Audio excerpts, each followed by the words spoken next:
चलिए, तो imperative sentence की हमने शुरुआत किया था और पिछले क्लास में हमने बहुत हद तक इस पे काम भी किया हुआ था। एक बार फिर से हम लोग इसको पहले रिव्यू करते हैं और उसमें जो भी डॉट्स रहे होंगे कल के क्लास में उसको आज आप क्लियर कर लीजिएगा, फिर इस सेशन को हम आगे बढ़ाएंगे। कल हमने सीखा था कि इम्पेरेटिव सेंटेंस जो है वह कमांड देने का काम करता है या फिर आप कह सकते हो ऑर्डर देने का काम करता है।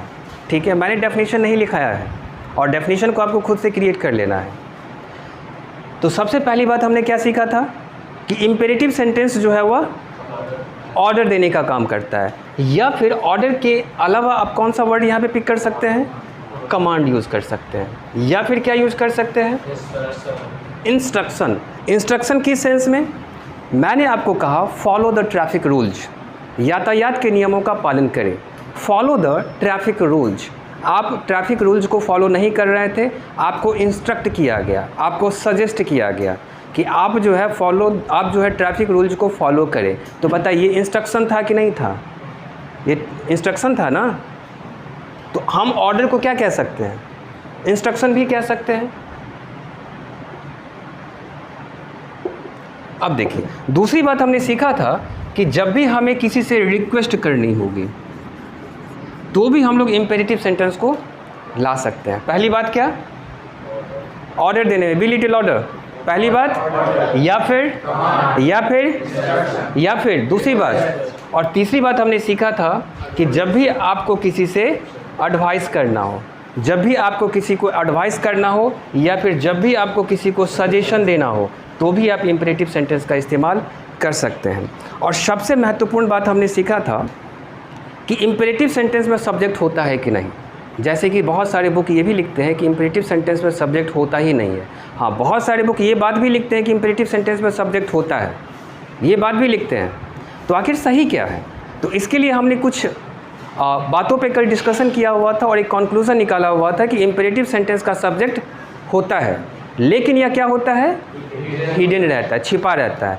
यदि आपको कोई कहे कि इस बात को आप जस्टिफाई करें, please justify yourself that imperative sentence has subject and it is hidden. आपको जस्टिफाई करना हो तो आप सबसे पहले क्या करोगे? एक मैथमेटिक्स का एग्जाम्पल ले लोगे, कोई नंबर उसको लिख करके दे दोगे और उससे आप सवाल करोगे कि 5 के पीछे कोई साइन है कि नहीं है, 5 के पीछे कोई साइन है कि नहीं है। तो वो आपको कहेगा कि दिख नहीं रहा है कि यहाँ पे तो खाली है, यहाँ पे तो कोई साइन नहीं है। यदि माइनस होता तो यहाँ पे इंडिकेट किया गया होता, यहाँ पे कोई साइन ही नहीं है। तो ये बात तो पूरी तरह से गलत है ना उसकी। 5 के पीछे प्लस है कि नहीं है, लेकिन ये छिपा हुआ है ना। इसको जब लाने की ज़रूरत होगी तो आप लाओगे कि नहीं लाओगे? तो पहला एग्जाम्पल आप ये दे सकते हो, कोई भी नंबर आप दे देना, आप 6 दे देना और बोलना कि देखिए 6 के पीछे प्लस साइन तो है, लेकिन इसको हमको लाने की ज़रूरत नहीं है, इसलिए मैंने इसको नहीं लाया है। तो आप ये नहीं कह सकते हो कि 6 के पीछे साइन है ही नहीं। ये बात यदि आप कहते हो तो आपकी बात पूरी तरह से गलत है। मैं कहूँगा कि 6 के पीछे साइन तो है और वह है प्लस, लेकिन इसको मैंने अपीयर नहीं किया है। क्यों अपीयर नहीं किया है? क्योंकि इसकी ज़रूरत नहीं है। बार बार सॉरी कहने से भी आपकी इंपॉर्टेंस कम हो जाती है कि नहीं हो जाती है?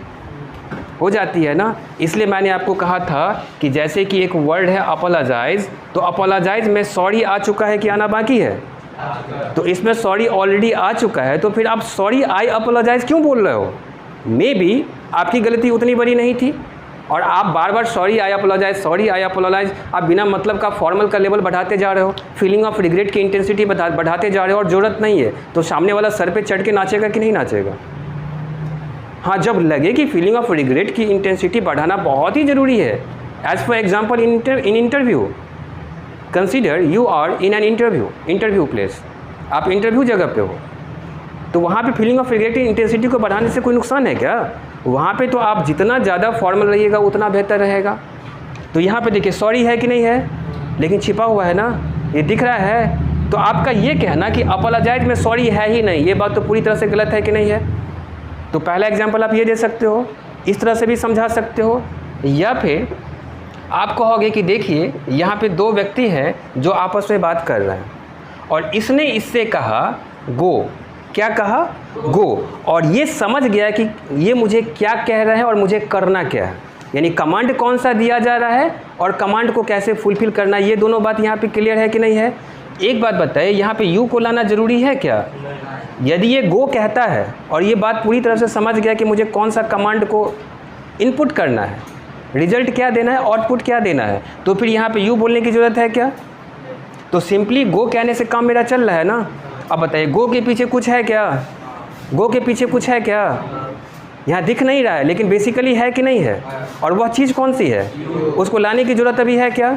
लेकिन ज़रूरत पड़ेगी तो हम ला सकते हैं कि नहीं ला सकते हैं? हम गो के अलावा क्या कह सकते हैं? You go.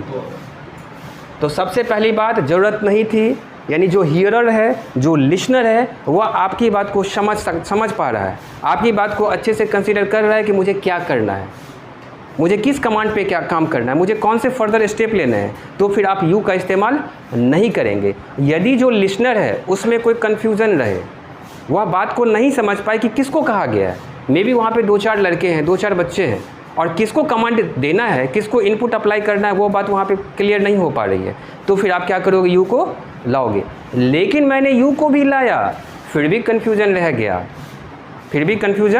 गया, तो मैं यू को लाने से बेहतर समझूंगा कि मैं नॉन को खुद ही ले आऊँ। यानी मैंने नॉन के रिप्रेजेंटेटिव को भेजा, लेकिन फिर भी कन्फ्यूज़न रह गया, तो अब नॉन खुद ही आ जाएगा, तो सारी कन्फ्यूज़न ही ख़त्म हो जाने वाली है। कोई दिक्कत? तो सबसे पहली बात ये कि 6 के पीछे साइन तो है, लेकिन ये दिख नहीं रहा है, ये हिडन है। तो आपका ये बात कहना है कि 6 के पीछे कोई साइन है ही नहीं, ये पूरी तरह से गलत है। दूसरी बात, अपोलोजाइज में सॉरी इंक्लूड है, ये मिला हुआ है। ये कहना आपका कि इसके अंदर सॉरी नहीं है, ये बात पूरी तरह से गलत है। सॉरी इसमें छिपा हुआ जो हमें दिख नहीं रहा है। आप यहाँ भी कह सकते हो कि यहाँ पे ये फर्स्ट पर्सन ने सेकंड पर्सन से कहा गो, और सेकंड पर्सन पूरी तरह से समझ गया कि मुझे किस कमांड पे काम करना है, मुझे कौन सा आउटपुट देना है, मुझे आखिर कौन से फर्दर स्टेप लेने हैं, तो फिर इसके पीछे यू लाने की ज़रूरत नहीं है। लेकिन यदि इसमें कोई कन्फ्यूजन क्रिएट हो जाता है, यह इस बात को नहीं समझ पा रहा है कि किसको कहा गया है, किसको कमांड पे काम करना है, तो फिर आपको यहाँ पे यू लाने की ज़रूरत पड़ेगी। लेकिन आप यू भी लाएं, लेकिन उसके बाद भी आपको कौन से फर्दर स्टेप लेने हैं वो आप नहीं समझ पाए, कन्फ्यूजन अभी भी रह गया। तो अब इस नॉन के रिप्रेजेंटेटिव को भी लाना हम सही नहीं समझेंगे। हम इस नॉन के रिप्रेजेंटेटिव को लाने से बेहतर है कि हम नॉन को खुद ही ले आएँ। जैसे कि मैंने कल एक एग्जाम्पल दिया था, मोहन गो, ठीक है ना। तो बताइए, नॉन खुद ही आ गया, तो अब कोई कन्फ्यूज़न रहा क्या? यदि गो कहने से कोई कन्फ्यूज़न नहीं होता है तो सब्जेक्ट को लाइएगा क्या? यदि कन्फ्यूज़न होता है तो सब्जेक्ट को लाना पड़ेगा ना। यदि इसको भी लाए फिर भी कन्फ्यूज़न रह गया, तो फिर हम लोग क्या करेंगे? मोहन को ले आएंगे। गांव घर में नाम का एक अलग प्रोनाउंसिएशन निकाला जाता है, जैसे मोहन को कहा जाता है मोहना, क्या कहा जाता है? तो ऐसे समझ जाइए कि मोहना को कब लाइएगा? मोहना है तो मोहना को कब लाइएगा?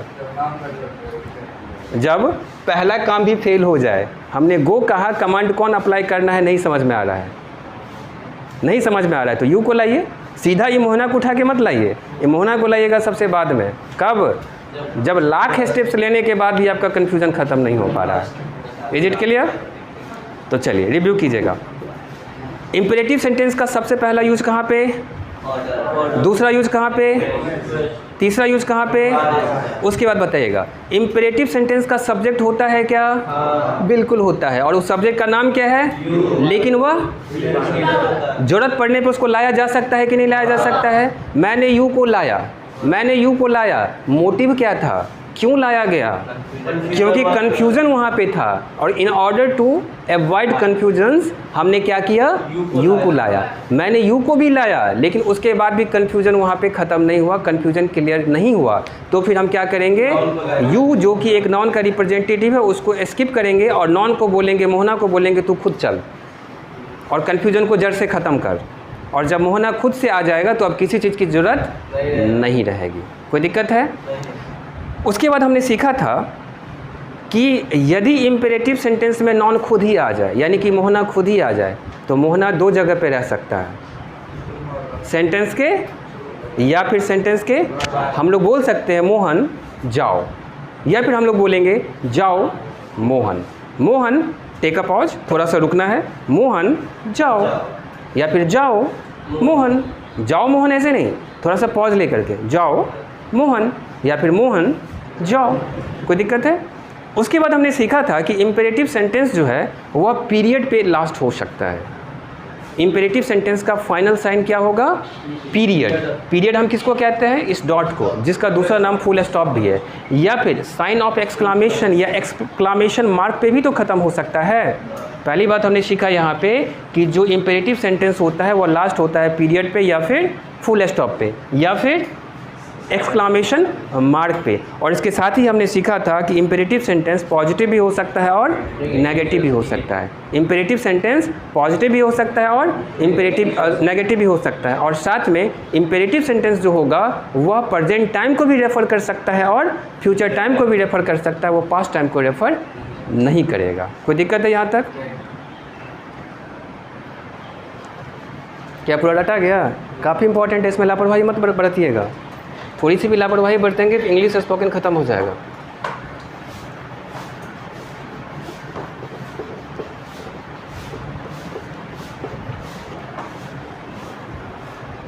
चलिए, इसके बाद हमने छोटे छोटे सेंटेंस को क्रिएट करने का काम शुरू किया था, जिसके तहत हमने सबसे पहला स्ट्रक्चर पिक किया था V1 प्लस ऑब्जेक्ट। हमने क्या पिक किया था? V1 plus object. आज मैं 4 तरह के सेंटेंस को क्रिएट करना आपको सिखाऊंगा। काम करेंगे हम यहाँ पे, मेरा फोकस रहेगा यहाँ पे, लेकिन इसके साथ ही हम आगे के 3 सेंटेंस को भी यहीं पे पिक कर लेंगे और यहीं पे बना लेंगे। पहले प्रैक्टिस कीजिएगा अच्छे से, और अच्छे से समझ जाएं, उसके बाद आप नोट्स बनाने का काम कीजिएगा। तैयार है? चलिए, तो सबसे पहला स्ट्रक्चर क्या हो गया इम्पेरेटिव सेंटेंस का? और जैसा कि आप इसमें देख रहे हैं कि इसमें कोई भी वर्ब ऑफ नेगेशन नहीं है, यानी कि नॉट नहीं है, नो नहीं है, या फिर नेवर नहीं है। तो ये कैसा सेंटेंस है? पॉजिटिव है कि नेगेटिव है? पॉजिटिव है ना। लेकिन इम्पेरेटिव सेंटेंस में आपको निगेट करने की भी ज़रूरत पड़ सकती है। जैसे आपने कहा यातायात के नियमों का पालन करें, फॉलो द ट्रैफिक रूल्स। तो ये जो है अफर्मेटिव या पॉजिटिव सेंटेंस है या फिर नेगेटिव सेंटेंस? तो ऐसी भी तो ज़रूरत पड़ सकती है, यातायात के नियमों का पालन ना करें, don't follow the traffic rules, यानी कि चीज़ों को निगेट करने की भी ज़रूरत पड़ेगी। तो रट लीजिए, जैसे ही आपको निगेट करने की ज़रूरत पड़ी, यानी कमांड को नहीं करना है, ये बात आपको किसी को समझानी है, तो उसके लिए आप वर्ब से पहले किसको टैग कर दीजिएगा? डोंट को। किसको टैग कर देंगे? डोंट को। और आपको बेहतर पता है कि इसका प्रोनाउंसिएशन होगा डोंट। क्या होगा? डोंट। और इससे भी ज़्यादा आपको एडवांस बोलना है, आपको थोड़ा सा ग्लाइड करना है, 2 वर्ड को जोड़ देना है और जोड़ करके थोड़ा सा शॉर्ट वर्जन उसका निकाल देना है। तो इसको हम लोग बोल देंगे डोंट। क्या बोल देंगे? डोंट। कोई दिक्कत है? तो सबसे पहले ये पॉजिटिव सेंटेंस हो गया। इसके बाद ये नेगेटिव सेंटेंस। ऐसा भी हो सकता है कि जिसको आप इंस्ट्रक्शन दे रहे हैं वह आपसे एल्डर है, आपसे बड़े हैं, तो उनको आप ऑर्डर तो दीजिएगा, लेकिन ऑर्डर में क्या होगा? थोड़ा सा रिक्वेस्ट शामिल होगा। और रिक्वेस्ट निकालने के लिए आप क्या करते हो? प्लीज़ को लाने का काम करते हो। तो अब क्या करेंगे? V1 से ठीक पहले किसको टैग कर देंगे? प्लीज़ को। ये काम ख़त्म हो गया। कभी कभी ऐसी भी स्थिति आपके सामने आ सकती है कि चीज़ों को एम्फेसाइज करना पड़े। एम्फेसाइज का मतलब समझिएगा, मैंने आपको सिंपल कहा जाओ या फिर वहाँ जाओ, ये सिंपल सेंटेंस है कि नहीं? पॉजिटिव है कि नेगेटिव है? पॉजिटिव सेंटेंस में एकदम सिंपल है ना, वहाँ जाओ, लेकिन वो नहीं जा रहा है, तो आपको एम्फेसाइजली बोलना पड़ेगा ना। कैसे? वहाँ ज़रूर जाओ। अब बताइए, ये ज़रूर वर्ड जो है हिंदी का आ करके इस सेंटेंस को एम्फेसाइज करने का काम कर रहा है कि नहीं? इसमें फोर्स डालने का काम कर रहा है कि नहीं? ये बात बता रहा है ना कि वहाँ जाना तुम्हारे लिए बहुत ही ज़रूरी है। जैसे कि मैंने कहा, यातायात के नियमों का ज़रूर पालन करें। आपको चीज़ों को एग्जैजरेट करना है। You have to emphasise something, and in order to emphasizing something you need a verb which name is do। यानी कि जब भी आपको इम्पेरेटिव सेंटेंस में एम्फेसाइज करने का काम करना हो तो आप किसको लाओगे? डू को लाओगे। कोई दिक्कत है? डज को नहीं लाना है, बस एक ही वर्ब पे काम करना है, डू पे। चलिए, सिंपल सेंटेंस रहेगा तो स्ट्रक्चर बताइएगा। V1 प्लस ऑब्जेक्ट, यानी कि ये बात आप यहाँ से कह सकते हो कि जो इम्पेरेटिव सेंटेंस होता है वह वर्ब के बेस फॉर्म से स्टार्ट होता है। वर्ब के बेस फॉर्म से स्टार्ट होता है, और इसके पहले भी कुछ है लेकिन हमको दिख नहीं रहा है, ये छिपा हुआ है। और वो छिपी हुई चीज़ क्या है? इसको मैंने लिखा नहीं है, ये मत समझना कि इसके पीछे कुछ है ही नहीं, ज़रूरत पड़ेगी तो हम लाएंगे। लेकिन यहाँ पे हम मेंशन क्यों नहीं किए हैं, आप बता सकते हो क्या? क्योंकि इम्पेरेटिव सेंटेंस में ज़्यादातर केसेज में यहाँ पे लाने की ज़रूरत नहीं पड़ती है, और इसलिए यहाँ पे मैंने मेंशन नहीं किया है। ठीक वही बात यहाँ पे भी मैं कहूँगा। यहाँ पे भी मेंशन नहीं किया गया है, क्योंकि इम्पेरेटिव सेंटेंस में ज़्यादातर केसेज में लाने की ज़रूरत, जब लाया जाएगा तो वो इम्पेरेटिव सेंटेंस का स्पेशल केस कहाएगा। कौन सा केस कहाएगा? Special case. उस चीज़ को भी हम देखेंगे कि कैसे किया जाएगा, लेकिन पहला मेरा टारगेट है 4 चीज़ों को कवर करना, ठीक है। तो जब भी आपको एम्फेसाइज करना हो तो आप जो है बेसिक सेंटेंस के पीछे में डू को टैग कर दीजिएगा। देखिए बेसिक सेंटेंस आपका क्या है? V1 plus object. अब इसके पीछे में क्या लाना है? डू को। सेंटेंस रटने की, स्ट्रक्चर रटने की जरूरत है क्या? चलिए याद करके बोलेंगे, सोच करके, बोर्ड पे नहीं देखना है, अपने मन से बोलिएगा। सबसे पहला स्ट्रक्चर, दूसरा स्ट्रक्चर, तीसरा स्ट्रक्चर और चौथा स्ट्रक्चर। जब इम्परेटिव सेंटेंस सिंपल हो तो ऐसा रखेंगे, ये पॉजिटिव है कि नेगेटिव, एफर्मेटिव है कि नेगेटिव। चलिए ये बताइए, इसमें निगेट किया गया है किसी चीज़ को क्या? अभी नोट मत कीजिएगा, मैं नोट कराऊंगा सीरियली, कैसे कराना है वो बाद में बात करेंगे। अभी नोट कीजिएगा तो गलत कर देंगे आप। जब मैं बोलूँ नोट करने, हाथ चलाने तो कीजिएगा, बिना मेरे परमिशन के कोई काम मत कीजिए। चलिए, जब चीज़ों को नेगेट करना हो तो सेंटेंस की शुरुआत कहाँ से करना है? Don't say. उसके बाद क्या लाना है? और V1 के ठीक बाद क्या लाना है? जब आपको इम्पेरेटिव सेंटेंस में किसी से रिक्वेस्ट करनी है तो सबसे पहले क्या करना है? उसके बाद क्या? उसके बाद क्या? चलिए, जब आपको चीज़ों को एग्जैजरेट करना है, एम्फेसाइज करना है, किसी भी चीज़ पे फोर्स डालना है तो किसको लाइएगा? डू के ठीक बाद क्या और V1 के ठीक बाद क्या? यानी कि सीधी तौर पे बात करें तो बस एक स्ट्रक्चर आप याद रखिए, V1 प्लस ऑब्जेक्ट, और चीज़ों को बदल करके, अल्टर करके 4 सेंटेंस, आप 4 तरह के स्ट्रक्चर को क्रिएट कर दीजिए। कोई दिक्कत है? अब देखिए इसका यूज कैसे करना है। एक सिंपल सेंटेंस दे रहा हूँ मैं, वहाँ जाओ, वहाँ जाओ। बताइए इस सेंटेंस को इंग्लिश में कन्वर्ट करना है और इसके लिए इस 4 स्ट्रक्चर में से कौन सा ज़्यादा फिट कर रहा है? ये कर रहा है कि नहीं कर रहा है? ये सिंपल है ना। इसमें निगेट करने का कहीं काम किया जा रहा है क्या? रिक्वेस्ट करने का काम किया जा रहा है क्या? इम्फेसाइज कर रहे हैं क्या? तो इसका यूज करेंगे ना। चलिए, इसमें वर्ब का पता कीजिए। वर्ब क्या है और कहाँ जाना है? देयर। और देयर को हम लोग क्या कहते हैं? एडवर्ब कहते हैं। क्या कहते हैं? एडवर्ब। और यह जो है किसी प्लेस का नाम है ना, ये किसी प्लेस की जगह पे आया है ना, तो इसको हम लोग कहेंगे adverb of place. Always keep in mind about the 2 adverb, this one is here and there। यदि here और there कहीं भी आपको दिखाई दे तो तुरंत आप अपने मुंह से निकालिएगा यह एक एडवर्ब है। यह क्या है? और फिर दूसरा सवाल खड़ा हो कि ये कैसा एडवर्ब है, तो आप बोलेंगे एडवर्ब ऑफ प्लेस है। चलिए, अब मैं इसमें निगेट करने का काम कर रहा हूँ, इसमें निगेटिंग वर्ड डाल रहा हूँ। वहाँ मत जाओ या फिर वहाँ पे मत जाओ, नहीं जाओ। तो बताइए, ये निगेट करने का काम किया तो डोंट को उठा के लाएंगे, तो सबसे पहले हम क्या लिखेंगे? Don't go there. अब देखिए इसको आप पढ़ेंगे कैसे? Don't go there, don't go there normally ऐसे पढ़ सकते हैं। आपको ग्लाइड करना है तो don't go there, don't go there. आप ये बताओ, मैं बोल रहा हूँ डोंट गो देयर, आप समझ पा रहे हो कि नहीं समझ पा रहे हो? समझने में कोई परेशानी है क्या? इसका मतलब है इसको डोंट बोला जा सकता है। डोंट गो देयर क्या बोलेंगे? मैं आपको सजेस्ट करूंगा कि आप डोंट बोलो, ठीक है? डोंट बोलना है। क्या बोलना है? डोंट बोलना है। बोलिएगा मेरे पीछे, don't go there, don't go there, don't go there. अब चलिए, जिसको जाने की बात की जा रही है, जिसको भगा रहे हो आप, वो आपसे बड़े हैं एज में, वो रिस्पेक्टेड पर्सन है, तो उसके लिए आप प्लीज़ को लाओगे और हिंदी में कृपया को लाओगे। कृपया वहाँ जाइए। मैंने जाओ के बदले लिखा जाइए। कृपया वहाँ जाओ, इसका मतलब है यहाँ पे तो प्यार दिखा रहे हैं, रिस्पेक्ट दे रहे हैं, और रिस्पेक्ट करने के बाद यहाँ पे जूता मार रहे हैं। कृपया वहाँ जाओ ऐसा लिखते हैं तो थोड़ा सा फॉर्मल कर दीजिए, जाइए। तो प्लीज़ को लाया जाए पहले क्या, और प्लीज़ के ठीक बाद क्या आएगा, और उसके बाद क्या आएगा, और देयर है क्या, कैसा एडवर्ब।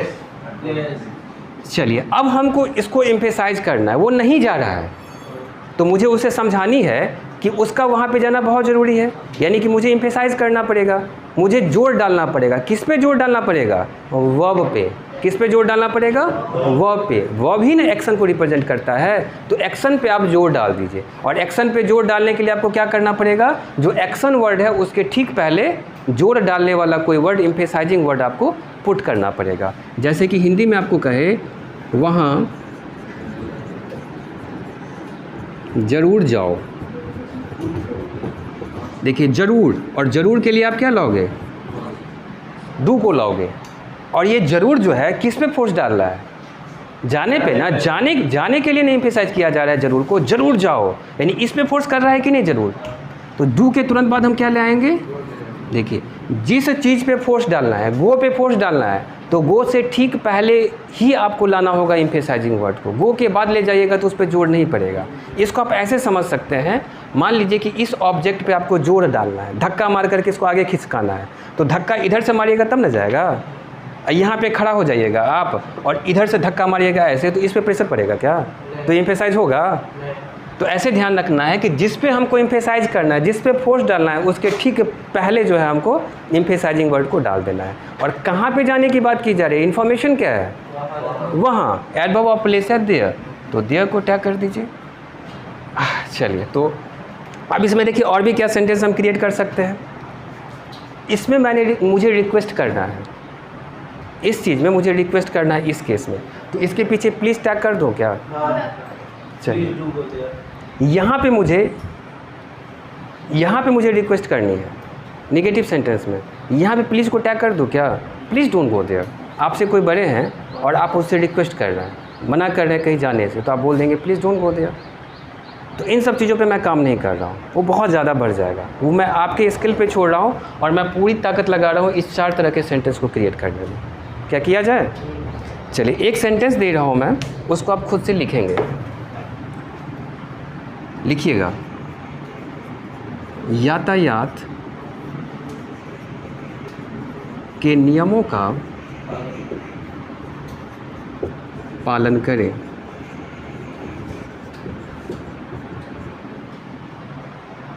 देखिए यहाँ से 4 सेंटेंस आपको बनाने हैं। इसका नेगेटिव हो जाएगा यातायात के नियमों का पालन नहीं करें। रिक्वेस्ट करना है तो कृपया यातायात के नियमों का पालन करें। एम्फेसाइज करना है तो यातायात के नियमों का पालन ज़रूर करें। ये हिंदी अंडरस्टूड है या फिर आपको दिक्कत है, ये बताइए।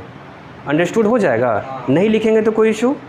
तो आप नीचे में 4 सेंटेंस बनाइएगा जो सिर्फ इंग्लिश में लिखना है आपको। पहला बनाइए अफर्मेटिव, पॉजिटिव, फिर नेगेटिव, फिर रिक्वेस्ट करके और उसके बाद फिर एम्फेसाइज करके। चलिए बनाइए अपना अपना। बस एक लिख लीजिए आप, बस एक हिंदी लिखिए और नीचे में 4 इंग्लिश बनाइए। यातायात के नियमों का पालन करें।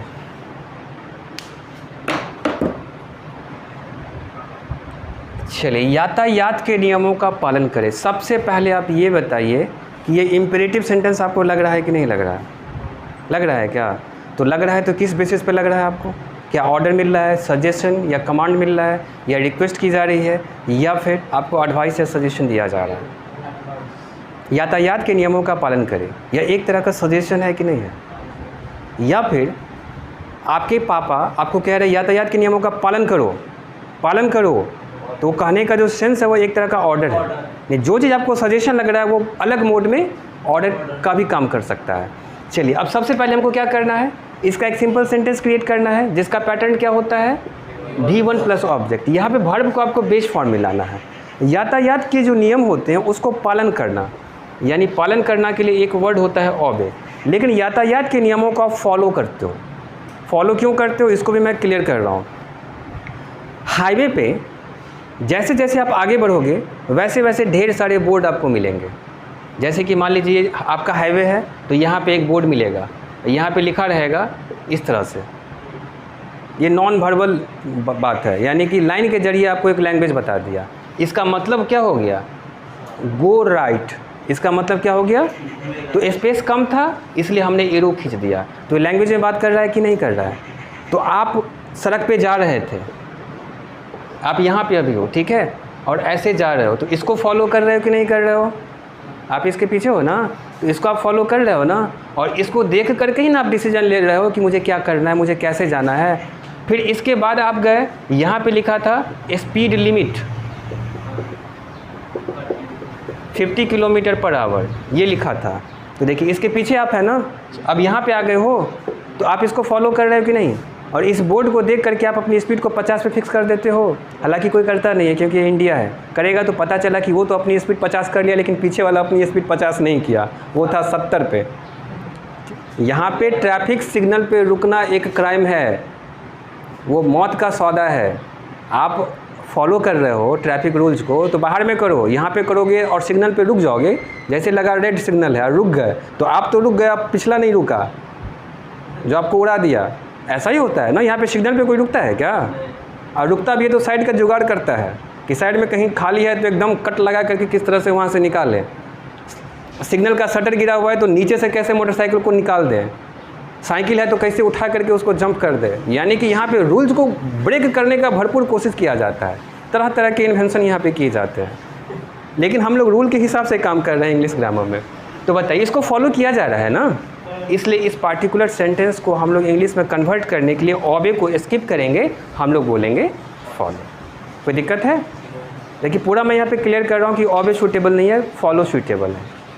कोई दिक्कत है यहाँ पे? तो मैंने वर्ब को लाया जिसका नाम था फॉलो।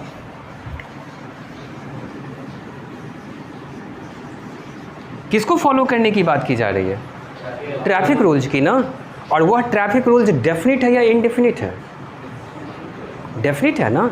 ट्रैफिक का जो नियम है वो कोई ख़ास नियम होगा, वो डेफिनिट होगा। और जो डेफिनिट नियम है, जो डेफिनिट चीज़ है, उसके पहले डेफिनिट आर्टिकल का इस्तेमाल किया जाता है।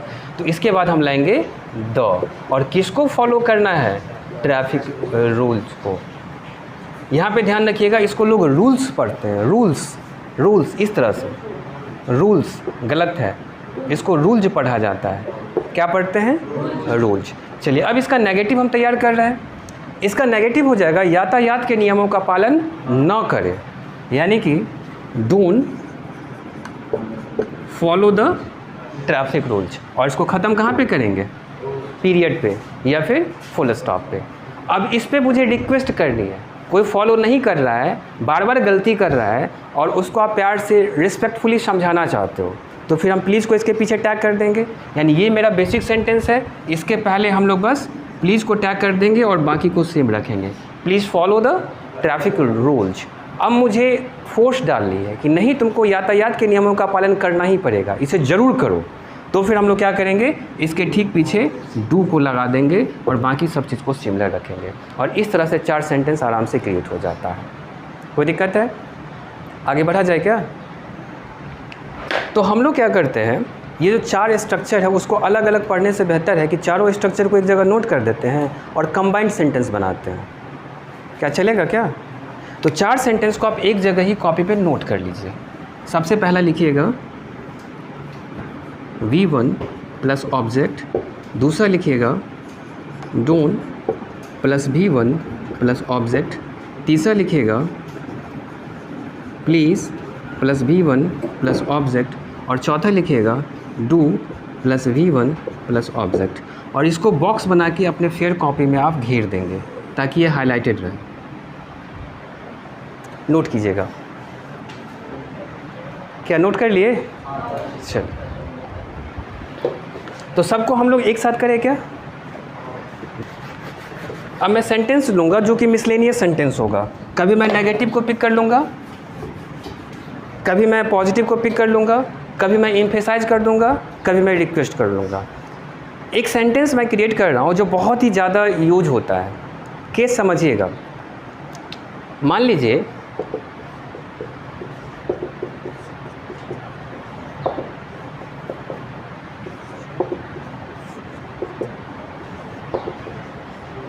ये एक सीन है 5 दोस्तों का जो होटल में बैठ करके खाना खाने का काम कर रहे हैं। ठीक है, कोई भी केस आप समझ सकते हैं। मान लीजिए कि आप ग्राउंड में बैठे हुए हैं और इस तरह से सारे लोग बैठे हैं। ठीक है, इस तरह का सिचुएशन वहाँ पे केस बन रहा है, इस तरह का सीन वहाँ पे क्रिएट है। सभी लोग बैठ करके पढ़ाई कर रहे हैं थोड़ी थोड़ी की डिस्टेंस पे, इस तरह से। ठीक है ना। यहाँ पे जो व्यक्ति बैठा हुआ है उसको यहाँ पे रखी हुई चीज़ की ज़रूरत है। मान लीजिए कि यहाँ पे सॉल्ट है। अभी मान लीजिए खाना खाने का केस है, खाना खा रहा है और यहाँ पे सॉल्ट रखी हुई है और ये यहाँ पे नहीं जाना चाहता है। एक तो ऑप्शन बनता है कि यह व्यक्ति उठ करके यहाँ पे जाए और नमक उठा करके ले आए। एक दूसरा केस ये भी बनता है कि जहाँ पे नमक है वहाँ पे ऑलरेडी इसका फ्रेंड बैठा हुआ है, तो यहाँ से ये पास करके इसको और ये इसको दे सकता है कि नहीं दे सकता है, तो ये जाने से बच जाएगा ना। यानी आप कहते हो कि उसको दे दो, या उसको आगे बढ़ाओ, है ना। उसके लिए एक वर्ड का आप इस्तेमाल करेंगे, पास। ये बहुत ही अच्छा वर्ड है, बहुत ही अच्छा वर्ड है, पास। क्या बोलेंगे? पास। देखिए सेंटेंस कैसे क्रिएट करना है। इसको साल्ट मंगवानी है ना, तो यह बोलेगा पास द साल्ट। हमने साल्ट के पहले द का इस्तेमाल किया क्योंकि यह साल्ट जो है डेफिनिट है। यह वही साल्ट है जो इस व्यक्ति के बगल में बैठा। ये सभी साल्ट की बात नहीं ना की जा रही है, ये डेफिनिट साल्ट है। और डेफिनिट साल्ट को रिप्रेजेंट करने के लिए हम क्या करेंगे? साल्ट नाउन है या प्रोनाउन है? स्पीच का कौन सा पार्ट है? नाउन है ना। अब बताइए कैसा नाउन है, डेफिनिट कि अनडेफिनिट? तो अब बोलेंगे इसको डेफिनिट नाउन। क्या बोलेंगे? और डेफिनिट नाउन से पहले कौन सा आर्टिकल? डेफिनिट आर्टिकल कि इनडेफिनिट आर्टिकल? और डेफिनिट आर्टिकल कौन होता है और इनडेफिनिट आर्टिकल कौन होता है? ए या एन? कोई इशू यहाँ तक? तो मुझे यहाँ से नमक मंगवानी है, तो आप क्या बोलोगे? पास द साल्ट। मान लीजिए कि ये फुटबॉल ग्राउंड का सीन है, ग्राउंड में आप लोग बैठे हुए हो या फिर खेल रहे हो, ठीक है ना, और यहाँ से आपको फुटबॉल को मंगानी है, तो फुटबॉल लाने के लिए खिलाड़ी खुद जाएगा वहाँ पे? फुटबॉल तो एक ऐसा खेल है जिसमें एक जगह से दूसरे जगह तक पास किया जाता है। वहाँ पे ये वर्ड यूज भी किया जाता है। वो बोलता है पास करो इसको, पास करो। पास का मतलब क्या होता है? आगे बढ़ा देना। पास का मतलब क्या होता है? आगे बढ़ा देना। तो यहाँ पे आप कह सकते हैं पास द फुटबॉल। कोई दिक्कत है? तो इस तरह के सेंटेंस आप खुद से क्रिएट कर सकते हैं। अब जब भी आप कहीं भी हो, इट डजेंट मैटर, ये आप रेस्टोरेंट में खाना खा रहे हो, आप किसी होटल में खाना खा रहे हो, आप ग्राउंड में खेल रहे हो, आपको बॉल ही चाहिए। मान लीजिए कि यहाँ पे आप हो, आप विकेट कीपिंग कर रहे हो और यह जो है खड़ा है आपसे थोड़ा डिस्टेंस बना करके, यानी बॉलर के ठीक पीछे खड़ा है किसी जगह पे, यहाँ से बॉल चाहिए, तो आप क्या बोलोगे? पास द बॉल। ठीक है, तो लिखेंगे नेक्स्ट सेंटेंस, नमक दो। नमक दो। गिव का इस्तेमाल ना करें आप, क्योंकि बेहतर सेंटेंस मैंने दे दिया है, तो गिव को आप एलिमिनेट कर दीजिएगा। नमक दो लिखेंगे